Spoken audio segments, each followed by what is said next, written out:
सभी वालों को जय माता दी।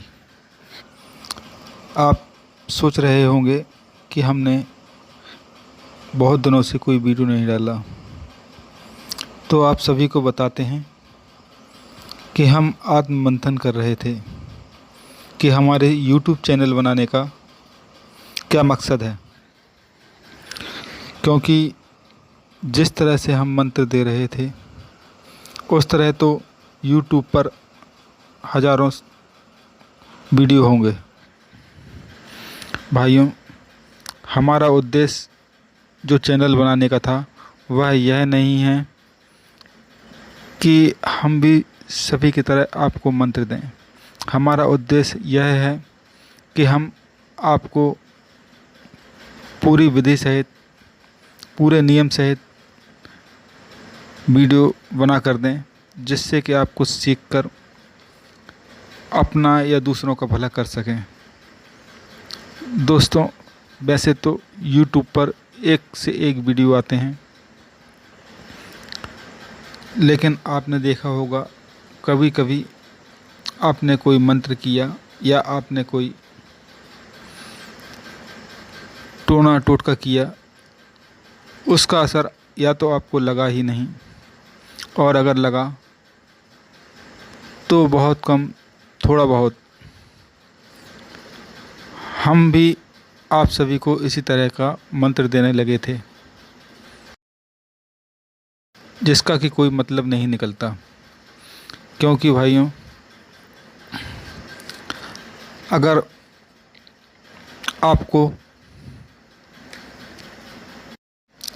आपको विधि नहीं पता तो फिर ऐसे तो आप मंत्र किसी पुस्तक में पढ़कर या किसी वीडियो में देखकर आप कर सकते हैं। जैसे कि एक छोटा बालक जो स्कूल जाता है तो शुरू में वह छोटा आ, बड़ा आ, ABCD आदि सीखता है। उसके बाद ही वह पढ़ लिख कर बड़ा बन पाता है। तंत्र क्षेत्र भी ऐसा ही है। यह भी एक विज्ञान है। अगर इसमें आपको कुछ पाना है तो आपको इसके नियम, इसकी पद्धति आदि जानना ज़रूरी है। भाइयों, तंत्र शास्त्र नाम से सबको रुचि है और सबकी अभिलाषा है कि अगर हम कोई मंत्र सीख लेंगे तो इसके ज्ञान से सर्व कार्य सुलभ हो जाएंगे, कम मेहनत में अधिक लाभ होगा, मनचाहे व्यक्तियों का आकर्षण होगा तथा शत्रुओं को पराजित किया जा सकेगा। लेकिन यह पूर्णतः सत्य नहीं है। तंत्र शास्त्र प्राणियों को जीव से, जीव को ब्रह्म से बोध कराती है। यानी कि सृष्टि, स्थिति, संहार, जन्म, युवावस्था, मरण, इन अवस्थाओं की बोध कराती है तथा मोक्ष के मार्ग खोल देती है। इस मार्ग के ज्ञान को तंत्र, यंत्र, मंत्र, औषध, उपचार, द्रव्य, होम, वस्तु तंत्र के द्वारा प्राप्त करने की विधि को तंत्र शास्त्र कहा गया है। मंत्र, तंत्र, यंत्र से अलौकिक कार्यों को किया जा सकता है, जैसे रोगनाश, शत्रुनाश, धन वैभव की प्राप्ति, आर्थिक उन्नति और इसी तरह के बहुत से काम। उसी तरह तंत्र में मोक्ष साधना के अतिरिक्त लौकिक, भौतिक और कामना सिद्धि हेतु अनेक प्रयोग दिए जाते हैं। पर भाइयों, तंत्र शास्त्र में गुरु की उपासना या गुरु का होना भी आवश्यक होता है।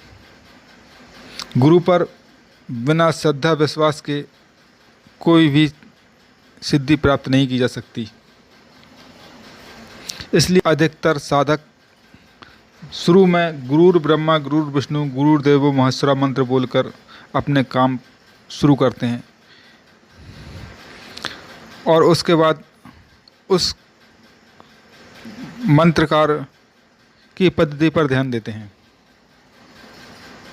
अच्छे तांत्रिक ध्यान और साधना में तथा सामान्य जीवन में भी गुरु का ध्यान बनाए रखते हैं। इससे अनेक सिद्धियां उनके नज़दीक आ जाती हैं। अच्छे साधकों के लिए दूसरे धर्म एवं दूसरे देवताओं का आदर किया जाता है। तंत्र मंत्र यंत्र में भावना और ध्वनि इनका विशेष महत्व होता है। अगर आपकी भावना जैसी होगी वैसा ही आपके सामने दृश्य उपलब्ध होगा। आप जो कार्य कर रहे हैं उस कार्य के हिसाब से आपकी वैसे ही भावना होनी चाहिए। आपके मन में पूजा या साधना करते वक्त जैसे भाव उत्पन्न होंगे वैसे ही आपके ऊपर ईश्वर की कृपा होगी।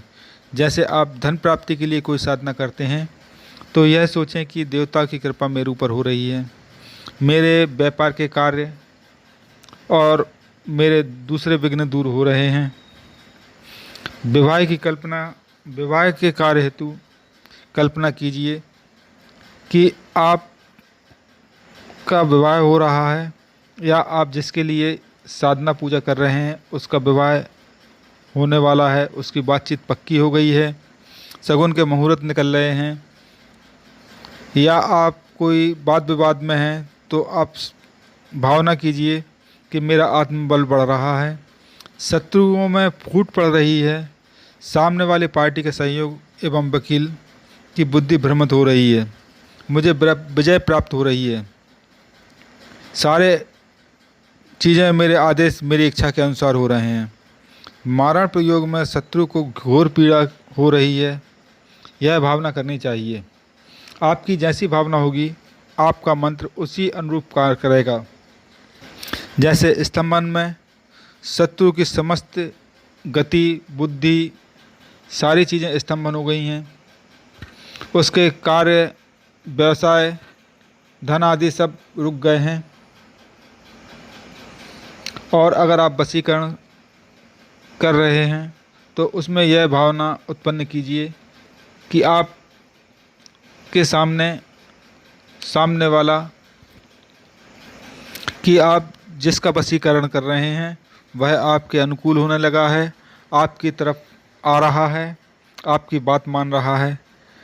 हमारा कहने का मतलब यह है कि आप जैसी भावना करेंगे आदर्श शक्तियाँ वैसे ही आपके अनुकूल कार्य करेंगी। क्योंकि दंड भावना जो होती है उससे जो ओज पुंज निकलता है वह व्यक्ति के हृदय और नेत्र से निकलता है, जो प्रारब्ध को भी बदल सकता है। जिस तरह कोई साधु सन्यासी आपको आशीर्वाद या श्राप देते हैं तो उस साधु सन्यासी की जो किरणें निकलती हैं वह काम करती हैं। अगर आप शत्रु को हानि पहुंचाने के लिए कोई साधना कर रहे हैं तो उसमें आपको बहुत क्रोधित होकर मंत्र पढ़ना पड़ेगा। अगर आप किसी को वशीकरण के लिए कर रहे हैं तो आपको बहुत मोहित होकर बहुत उत्साहित होकर वह कार्य करना पड़ेगा।